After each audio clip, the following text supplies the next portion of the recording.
সবাইকে নমস্কার। মাই মম কিচেন ব্লকে অনেক দিন বাদে আবার আমি লং ভিডিও নিয়ে এসেছি। তো আজকে আমি এখানে বানাবো মেথি দিয়ে মাঠরি বানাবো। তো দেখুন মাঠরিটা কত সুন্দর হয়েছে, মুচমুচে একদম। তো এটা চা দিয়ে খুবই ভালো লাগে খেতে, এমনিও খাওয়া যায়। তো চলুন এবারে বানানোর পদ্ধতিটা দেখা নেওয়া যাক। তো এখানে মেথি শাকটা কেটে ধুয়ে পরিষ্কার করে নিয়েছি আমি। তো ভালো করে চপ করে নিতে হবে মেথিটাকে। তো এখানে আমি নিয়ে নিয়েছি আটা, এখানে নিয়েছি 1 বাটি সুজি। তো এখানে আমি 1 বাটি আটা নিয়েছি, 1 বাটি সুজি নিয়েছি। তো আপনারা একটা মেজারমেন্ট কাপ বা যে কোনো বাটি, ঘরের যে কাপ থাকে সেই কাপ দিয়ে মাপ করে নেবেন। তো এখানে আমি দিয়ে দিচ্ছি নুন, হলুদ, একটু হিং দেবো, জিরে গুঁড়ো, ধনে গুঁড়ো। হিং দিলে স্বাদটা খুব সুন্দর আসে। তো এখানে আমি ময়ামে দিয়ে দিচ্ছি তেল, সাদা তেল দিয়ে দিচ্ছি, আপনারা চাইলে ঘিও দিতে পারেন।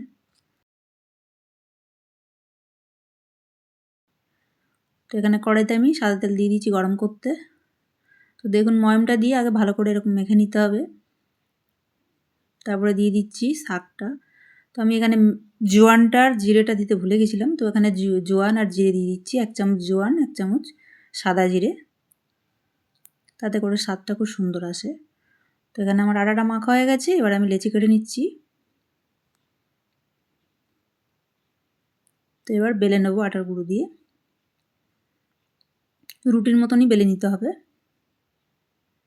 তো এখানে আমি একটা বাটি নিয়েছি, আপনারা যে কোনো একটা কিছু নিয়ে নেবেন, ঢাকনা বা এরকম বাটি টাইপের কিছু। তো নিয়ে আমি এবার কেটে নিচ্ছি, শেপ দিয়ে দিচ্ছি যাতে করে আমার লুচির মতন না হয়ে যায়।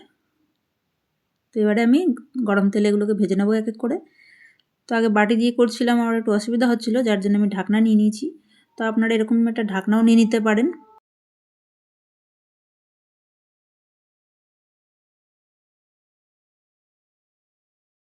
কাঁটা চামচ দিয়ে একটুখানি ছেদ করে নিতে হবে যাতে কি ফুলে না যায় লুচির মতন। তো এইভাবে এক এক করে আমি ভেজে নেবো। তো দেখুন কতটাই সুন্দর হয়েছে, খেতেও দারুণ হয়েছিল। না করে খেলে আপনারা বুঝতে পারবেন না, একবার করে খেয়ে দেখবেন, তারপরে কমেন্টে জানাবেন কেমন লাগলো আপনাদের।